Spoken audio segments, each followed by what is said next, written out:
আমেরিকার ক্যালিফোর্নিয়ার দেখো আগুন আর আগুন। ক্যালিফোর্নিয়াতে আগুন লাগলো কেন? আল্লাহ খেতের চাকা খেতেই ভাঙ্গে, লাইলে তুইলা ভাঙ্গে না।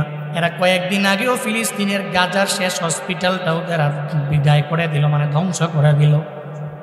বিন্দুমাত্র পরিমাণে এদের মায়া নাই। এরা বলল ইসরায়েল ডলার যত লাগবে আমরা দিব, ফিলিস্তিনকে তোমরা শেষ করে দাও। ফিলিস্তিনের ওই মুসলমানদের শব্দের আওয়াজ আমেরিকার ক্যালিফোর্নিয়া পর্যন্ত ধসে গেল, আগুন ধরে গেল, পুরা বর্ষ হয়ে পুড়ে গেল। কই আগুন ধরলো কেমনে জানি না, সাংবাদিকরা বলে বুঝি না কেমনে আগুন ধরলো। জুনায়েদ আল হাবিব বলে আগুন কেমনে ধরছে জানোনি? শব্দের এত পরিমাণে পাওয়ার, ফিলিস্তিনি শিশুদের চোখের পানি আমার মাওলার দরবারে গেল। এই মাজলুম যখন আমার আল্লাহর দরবারে আবদার জানায় শব্দটা বলল, ওই শব্দের কারণেই আমেরিকার ক্যালিফোর্নিয়া বর্ষ হয়ে পুড়ে গেছে, ঠিক কিনা? শব্দের এত পরিমাণে পাওয়ার। আল্লামা শেখ সাদি রহমাতুল্লাহ আলাইহি ওনার গুলিস্তা কিতাবের মধ্যে একটা ঘটনা আনলেন। আল্লাহর এক বান্দা বড় জালেম, মানুষের উপরে জুলুম করে, নির্যাতনের মাত্রা বাড়ায়া দেয়। একদিন তাকায়া দেখে তার ঘরের মধ্যে আগুন লাইগা পুরা বাড়িটাই পুড়ে গেল। জালেম দাঁড়ায় দাঁড়ায় দাঁড়ায় চোখের পানি ফেলায় ফেলায় কান্দে, কেমনে আগুন লাগলো জানি না। ওই এলাকার এক পীর, একটা বুজুর্গ পাশ দিয়া যায়, যে জালেম রে কেন কান্না করো? আমার বাড়ি ঘরে কেমনে আগুন লাগলো আমি জানিও না। ওই কেমনে লাগছে জানো না? এই যে গরিব মানুষের উপরে জুলুম করো, নির্যাতন করো, এদের শব্দের বড় কথাই আগুন। স্বৈরাচারীরা বিদায় নিল বাংলাদেশ থেকে, কেমনে জানো? কেমনে? কেন এদের নামও কেউ নেয় না, এদের নামও কেউ নেয় না কেন? বিন্দুমাত্র পরিমাণে এদের দামও নাই, কেন নামও নেয় না? নাম নিলে কেন 3 বার সেফ ফালায়, 10 বার সেফ ফালায় কেন? ওই ব্যক্তির নামও মুখের মধ্যে আনবা না। এই ব্যক্তিকে বিন্দুমাত্র পরিমাণ আমরা দেখতেও পারি না, কেন বলে জানো? কারণ মাজলুমের চোখের পানি আমার মাওলা ফিরাইয়া দেয় না। 2013 সালে শাপলা চত্বরে যে এতগুলা উলামা তুলাবাদেরকে এরা মারল, এদের মা বাবারা চোখের পানি ফালায়া ফালায়া রবের দরবারে বিচার দিল। আল্লাহ ওদিন বিচার করেন নাই।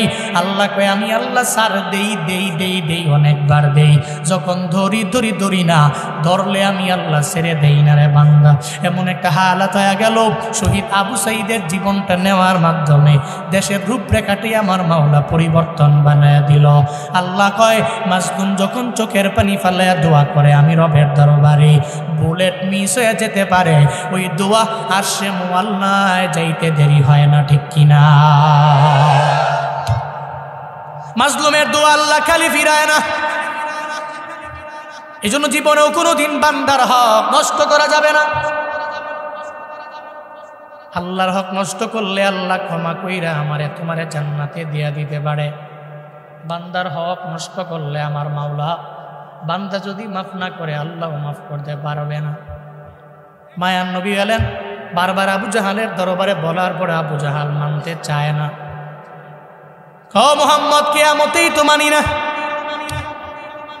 কিসে তোমার আল্লাহ হাসরের ময়দান কায়েম করবে বুঝি না। চোখের পানি ফেলে ফেলে আবার মায়ার নবী যখন নাগায়া যায়, পুরো বদলার মুসলমান, মায়ার নবী চোখের পানি ফেলে কানলে আমার আল্লাহ দেখে কি দেখে না?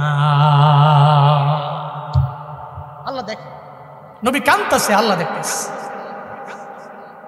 এদিকে আবু সুফিয়ান, মক্কার কুখ্যাত এক ধনী, ওই সব মক্কা প্রতি সপ্তাহে সপ্তাহে একটা উট জবাই দেয়। কি সবাই বলতে হবে? কি উট জবাই দেয়। উট জবাই দিয়া সমস্ত ধনীদেরকে দাওয়াত দেয়, ধনীদের খাওয়ায়।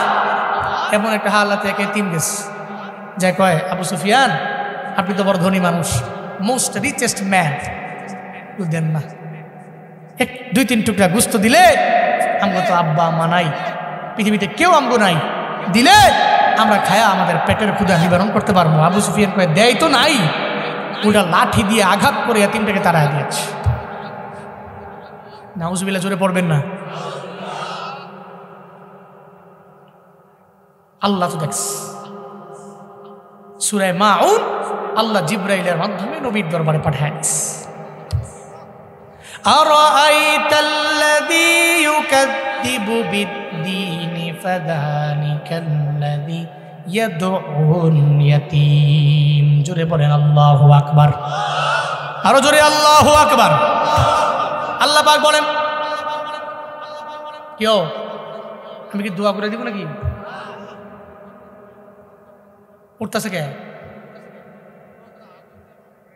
ও আচ্ছা, না মুখ তোকে কই তুইব তো হুজুর আমি দেই না জয়ে সালা কি মনে করছে নতুন হুজুর বইয়েন।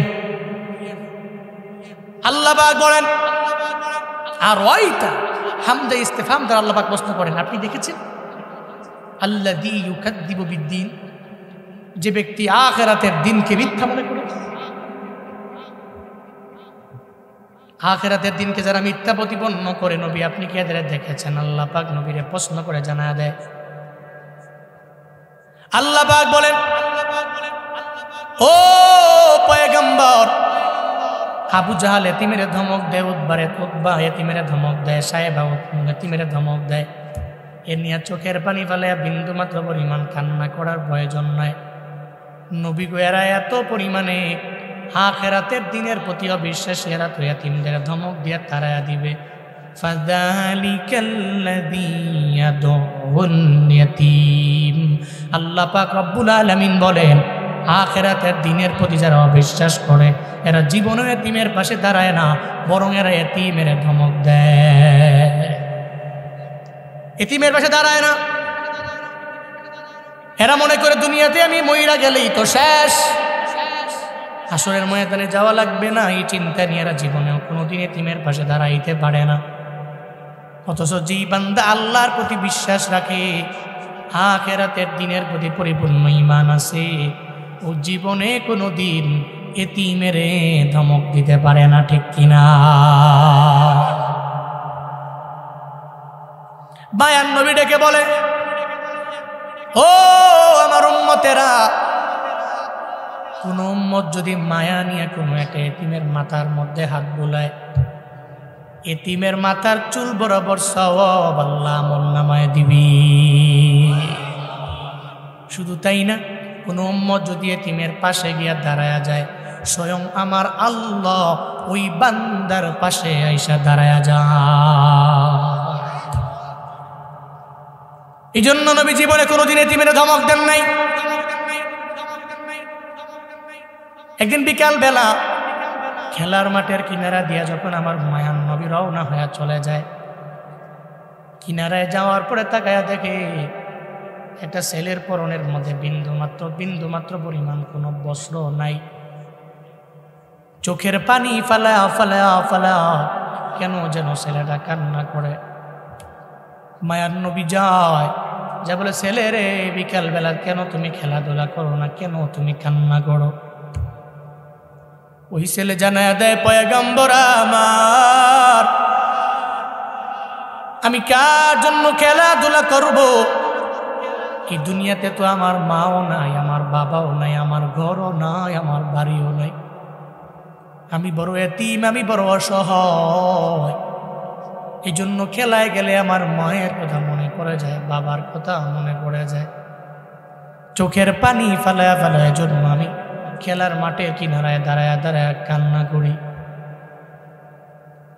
আমার মায়ার নবী বলে, এতিম আয়, চোখের পানি ফালায়া বিন্দু মাত্র পরিমাণ কান্না করার প্রয়োজন নাই।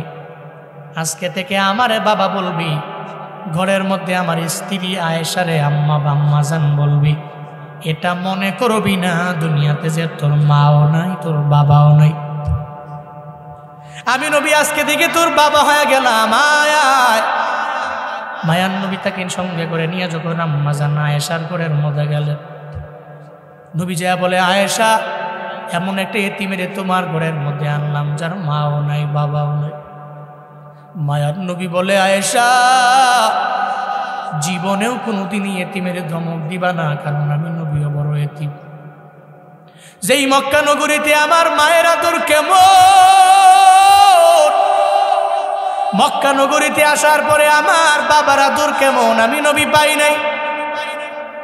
ছোটবেলায় তো খেলার জন্য মায়া নবী গেলেন, এমন কোনো উম্মত নাই, নবীর উম্মত নাই জানে না। খেলার মাঠের কিনারায় দাঁড়ায়া দাঁড়ায়া খেলে না নবী, চোখের পানি ফালায়া ফালায়া কান্না করে। একটা পর্যায়ে সন্ধ্যাও চলে আসলো, মায়ান নবী দেখে সব ছেলেদের বাবার এদের নেওয়ার জন্য খেলার মাঠের মধ্যে আসে। কি সুন্দর কপালে চুমু দেয়, নাকের মধ্যে গালের মধ্যে চুমু দিয়া বাড়ির মধ্যে লয়া যায়। মায়ান নবী দাঁড়ায় রইল, সবার বাবা যদি আসে আমার বাবাও আসবে। আমার বাবা এসে আমার গালের মধ্যে চুমু দিবে, আমার কপালের মধ্যে চুমু দিবে, আমারে নিয়ে যাবে। সন্ধ্যা যখন হয়ে যায় সব বাবারা ছেলেদেরকে কান্দের মধ্যে লয়া লয়া বাড়ির মধ্যে যায়। মায়ান নবী গুনগুনায়া খেলার মাঠের কিনারায় দাঁড়ায়া দাঁড়ায়া দাঁড়ায়া দাঁড়ায়া কান্দে। ওদিকে সন্ধ্যাও ঘনিয়ে আসলো, মা আমেনা চিন্তাও পড়ে গেলেন, আমার মোহাম্মদ কই? কেন সন্ধ্যা হয়ে যাওয়ার পরে কেন মোহাম্মদ আমার ঘরের মধ্যে কেন আসে না? মা আমেনা চিন্তায় পড়ে গেলেন, দৌড়ে ঘর থেকে বের হয়ে বলে, শিশুরা মোহাম্মদের দেখছুনি? কয় মোহাম্মদের নাম জানি না, তবে দেখছি গো খেলার মাঠের কিনারায় দাঁড়ায় দাঁড়া কে যেন চোখের পানি ফালায়া ফালায়া কান্দি। মা আমেনার বুঝতে আর বাকি নাই, দৌড়ে চলে গেলেন শিশু নবীর পাশে গিয়া দাঁড়ায় বলে, মোহাম্মদ রে ও বাবা, মোহাম্মদ রে ও বাবা, বল না কে তোরে মারল? আমার মায়ার নবী বলেও, মা আমারে কেউ মারছে এজন্য আমি কান্দি না, কেউ আমারে আঘাত করলো এজন্য আমি কান্দি না, আমি কেন চোখের পানি ফেলায় কান্না করি? মা আমি বাবারে মিস করি এজন্য আমি কান্দি। ও মা আমার সব ছেলেদের বাবারে এদের কপালে চুমু দেয়, সুন্দর করে আদর করে করে বাড়ি নিয়ে যায়, কিন্তু আমার বাবা এমন কেমন হয়ে গেল? আমার বাবা আমার দরবারে কেন আসে না? আমারে কপালে কেন চুমু দেয় না? কেন কান্দের মধ্যে আমারে বাবা লয়া নিয়ে যায় না? আমার বাবা যদি না আসে আজকে ঘরের মধ্যে যাইতে চাই না, আমারে তুমি নিতেও পারবা না। বায়ান নবীর মা চিন্তায় পড়ে গেলেন, ও মোহাম্মদ তোমার বাবা তো দুনিয়া থেকে বিদায় নিয়ে চলে গেল, তোমার বাবা তো নাই, ব্যবসা করার জন্য গেল, কবরের মধ্যে শুয়ে আছে, তুমি জিয়ারত করতে পারবা, বাবারে দেখতে পারবা না। মায়ান নবী বলে, মা আমার একটু আমার বাবার কবরের পাশে নিয়ে গেলে বাবার কবরটা আমি একটু জিয়ারত করব। মা আমেনা নিয়ে গেলেন, ঘোড়ার মধ্যে উম্মে আয়মান আর মায়ান নবী আর আমার মায়ের নবীর মা আমেনা ঘোড়ার মধ্যে নিয়ে রওনা। বাবার কবরের পাশে যাওয়ার পরে মা আমেনা বলে, তাকায়া দেখ মোহাম্মদ, ওইটা হলো তোমার বাবার কবর, তুমি বাবার কবরটা চাইলে জিয়ারত করতে পারো।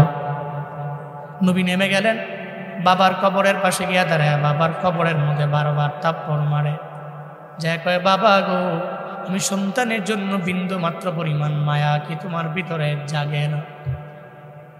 আমি সন্তানের কি মায়া লাগে না? আমি সন্তানের কপালের মধ্যে চুমু দিতে মন চায় না? চোখের পানি ফালায়া ফালায়া বারবার কবরের মধ্যে আমার মায়ার নবী থাপ্পড় মারে। বাবারে বাবা বইলা বারবার বারবার ডাক দেয়। এই ময়দানে অনেকে আছে রে, বাবায় মরার পরে বাবার কবরের পাশে গিয়া দাঁড়ায়া চোখের পানি ফালায়া ফালায়া বাবারে কত বারবার বারবার আব্বা বইলা ডাক।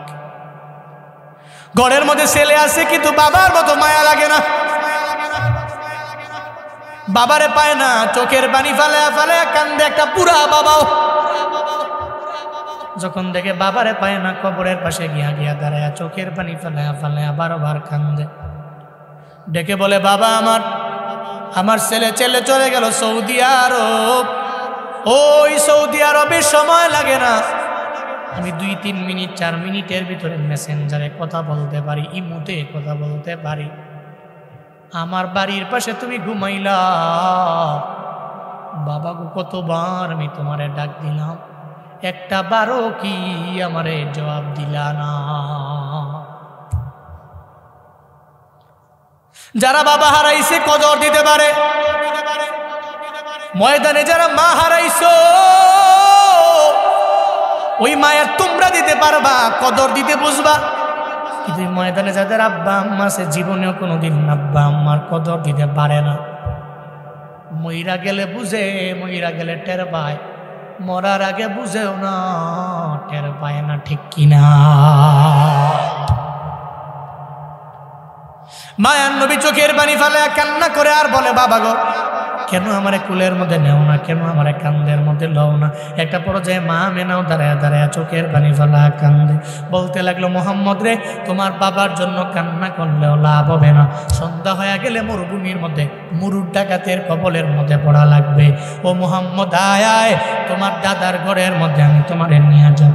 এমন একটা হালাতে আমার মায়া নবীকে সঙ্গে করে লইয়া যখন আবার রিটার্ন ব্যাক করে আবার রওয়ানা, পথিমধ্যে যাওয়ার পরে হঠাৎ করে মা মেনার পেটের ব্যথার যন্ত্রণা মনে হয় বাড়তে লাগলো।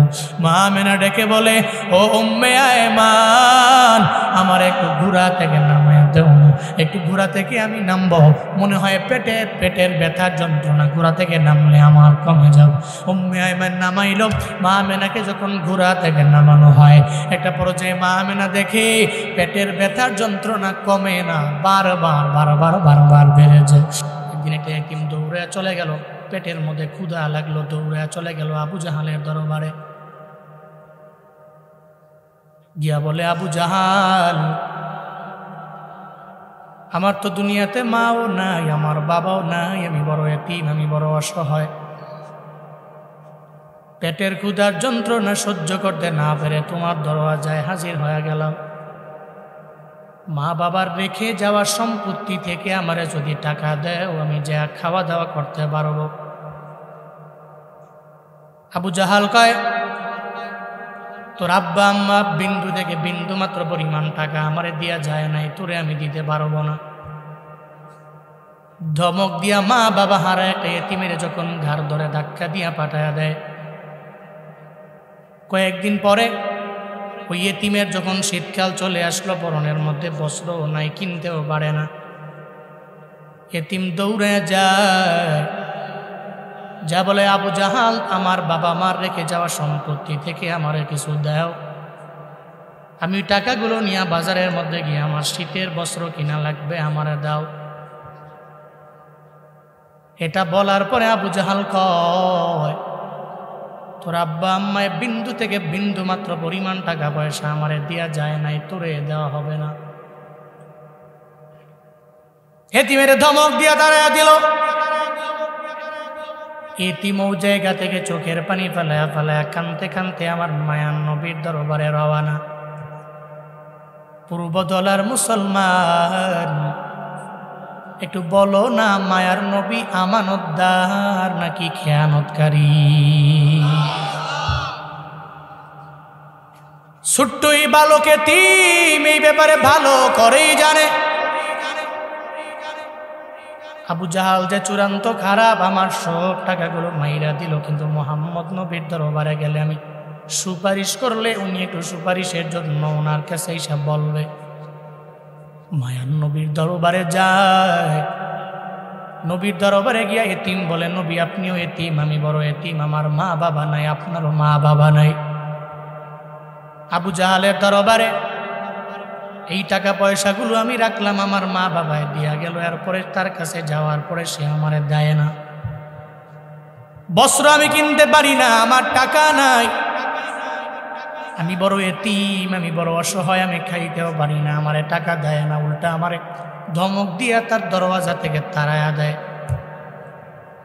মায়ার নবী বলে, এতিম, তোর যে আব্বা আম্মা নাই, এর মানে আমারও তো আব্বা আম্মা নাই। মনে রাখবারে বাবা, যার মা বাবা নাই ওই বান্দাটাই মা বাবা, যার নাই তার কদর দিতে পারে, বুঝতেও পারে। যার আব্বা আম্মা আছে জীবনেও কোনোদিন কদর দিতে পারবে না, ঠিক কিনা? মায়ার নবী এতিমকে নিয়ে রওনা। আবু জাহালের বাড়িতে গিয়া বলো, আবু জাহাল, তোমার দরওয়াজার সামনে আমি মোহাম্মদ এতিমকে নিয়ে আসলাম, এতিমের মাল, এটা তোমার হক না, এটা বান্দার হক, তারে দিয়া দাও। সঙ্গে সঙ্গে আবু জাহাল বলে, বান্দার হক টক বুঝি না, আমি মাইরা দিছি তো মাইরা দিলাম, তারে দেওয়াই হবে না। ওই কিয়ামতের ভয়ে কি তোমার নাই? ওই কিয়ামত যে হবে এই ব্যাপারে একিনও আমার ভিতরে নাই, বিশ্বাসও আমার নাই, ঈমানও আমার নাই। মায়ার নবী বলতে লাগলেন, আল্লাহর হক যদি নষ্ট করো, আল্লাহ তোমারে যে কোনো টাইমে চাইলে মাফ কইরা তোমারে জান্নাতের মধ্যে ঢুকাইয়া দিলে পারমিশন নেওয়া লাগবে না। কিন্তু বান্দার হক যদি নষ্ট করে আগাও, আল্লাহ ওই হকের ব্যাপারে মাফ করতে পারবে না, ঠিক কিনা? বান্দার হক বড় মারাত্মক জিনিস। হাসরের ময়দানে আল্লাহ বলবে, ও বান্দা, দুনিয়াতে নেক আমল করেছো, জান্নাতে যাও। বান্দাও নেক আমলের বদৌলতে যখন আল্লাহ বলবে জান্নাতে যাওয়ার জন্য, বান্দা দূরে যাও। পথিমধ্যে যাওয়ার পরে পূর্ব দলার দলামূল গাঁয়ের একজনেই দাঁড়ায় যাবে, কয় কই যাও? কয় জান্নাত। কয় দাঁড়াও, দুনিয়া বিলাই নিজে আমার থেকে 10,000 টাকা নিলে, আগে ওই টাকাটা আমারে দাও, আগে ওই 5,000 আমারে দেও, এরপরে জান্নাতে যাও। কই তোর বাড়ি? কয় ধলামূল গাঁও। টাকা নিছিলাম, বিন্দু মাত্র পরিমাণ আমার মনে নাই, তোর তো মনে আছে। কয় মনে আছে। নেতার পাওয়ার দেখাইয়া তুই আমার টাকাটা দেও নাই, আমিও মইরা গেলাম, তুইও মইরা গেলি, তুই দিতে পারস নাই। আজকে আমার টাকা আমায় দেও, এরপরে আমার হক আদায় করে তুই জান্নাতে যাও। একটু বলো না রে মুসলমান, ওই সময় আমার রবের দরবারে হিসাব দেওয়া যাবে, আর বান্দার টাকা ওই সময়ে কি দেওয়া যাবে? ওদিন তো দেওয়া যাবে না। হাসরের ময়দানে টাকার বল চলে না। বান্দা বলবে, তুই আমার টাকাই দেওয়া লাগবে। কয় টাকা নেই, তাহলে তোর আমল নামা থেকে আমার নেক দেও। নবী বলেন, এমন একটা হালাত হয়ে যাবে, কনফার্ম জান্নাতি হওয়া ব্যক্তিটাও নেক দিতে দিতে দিতে দিতে একটা পর্যায়ে জাহান্নামী হবে। কনফার্ম জাহান্নামী হওয়া ব্যক্তিটাই জান্নাতি হয়ে যাবে। এই জন্য বান্দার হক নষ্ট করা যাবে না। বান্দার হক বড় মারাত্মক। তাফসীরে জালালাইন, দুই জালালের তাফসীরের মধ্যে জালালউদ্দিন সুয়ুতী রহমাতুল্লাহ আলাইহি জানায়া দেয়, বাগদাদ থেকে একদল হাজি কাফেলা রওনা হয়ে গেল, এরা হজের জন্য মক্কা মদিনায় যাব। পথিমধ্যে যাওয়ার পরে হাজিদের মধ্যকার একজন অসুস্থ হয়ে গেল, দুইরাই দুনিয়া থেকে বিদায় নিয়ে চলে গেল। বিশাল এক জনমানব শূন্য এলাকা, মরুভূমির আশেপাশে কোনো ঘরও নাই, কোনো বাড়িও নাই, কোনো কুদালও নাই। কোথায় গেলে কুদাল পাবো, চিন্তায় পড়ে গেল। একটা পর্যায়ে কয়েকজন হাজি দৌড়াইয়া একটা বাড়ি পাইল, ওই বাড়ি থেকে আমি কুদালটাকে সংগ্রহ কইরা দাফন করে দিব, এই হাজিরে এরপরে হজে যাব। বাড়ির মধ্যে চলে গেল।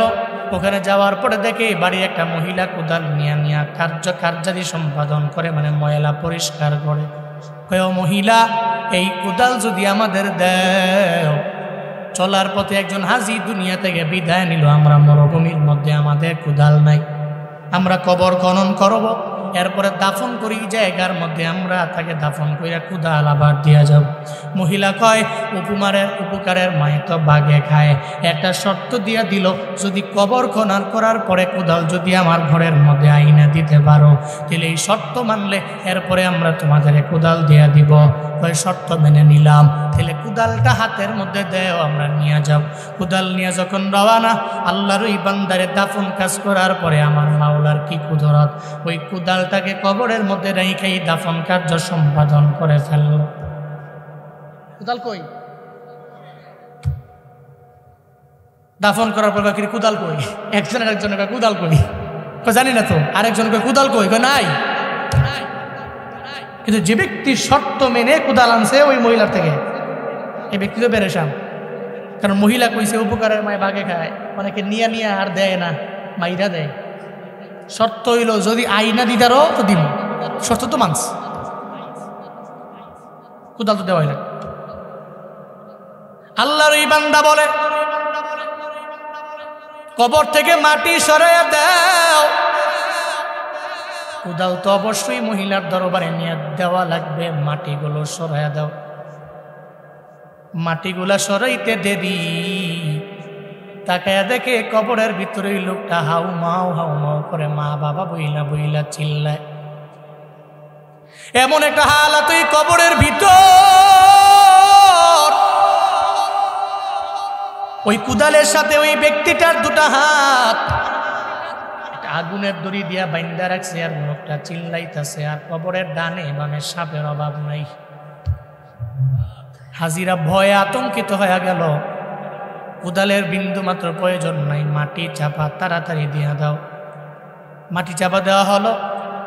কুদালের বিনিময়ে ওই মহিলাকে 4 গুণের টাকা দিয়া কোন রকম বুঝাইয়া হাজিরা চলে গেল মক্কা মদিনায়। মক্কা মদিনায় হজ শেষ করার পরে আবার এরা চলে আসলো। আইসা কই এই ব্যক্তিটার এমন কেন আযাব হয়ে গেল, এই ব্যক্তির বউয়ের দরবারে মানে স্ত্রীর দরবারে যাওয়া লাগবে। কারণ বান্দা ভালো নাকি খারাপ কেউ জানে না, বউ জানে কি জানে না। জুনায়েদ আল হাবিব কত বড় পীর, কত বড় আলেম, কত বড় আমল করনেওয়ালা, কেউ জানে না আমার বউ জানে কি জানে না। কথা কয় না? হ্যাঁ, আপনাকে বউ জানে না, জানে না। কত বড় আলেম হইছো, বউ জানে। দূরে চলে গেল। এই ব্যক্তি কবরের মধ্যে আযাব কেন, বউয়ের দরবারে গেলে শোনা যাবে। দূরে চলে গেল, কয় এই মহিলা, তোমার স্বামীকে হজের জন্য আমরা নিয়ে চলে গেলাম, মারা গেল, কেন কবরের মধ্যে এত আযাব একটু বলো না। কয় কেন এত আযাব? বান্দার হক নষ্ট করলেই তো এমন পরিণতি তো আমার স্বামীরও হবে। কয়েকদিন আগে একটা বিজনেস পার্টনারের টাকা মাইরা দিয়া তার দুনিয়া থেকে বিদায় করে দিয়া মরুভূমির মধ্যে তার মা বাবা থেকে আলাদা কইরা নিয়া মরুভূমির মধ্যে গর্ত কইরা ওই জায়গার মধ্যে তারে ফালা দিয়া আসলো। আসার পরে কয় এখন টাকা আছে, হজে যামু, আর বাইতুল্লাহ গিয়া কালো পাথরের মধ্যে চুমু দিলে গুনাহ মাফ হয়ে যাবে।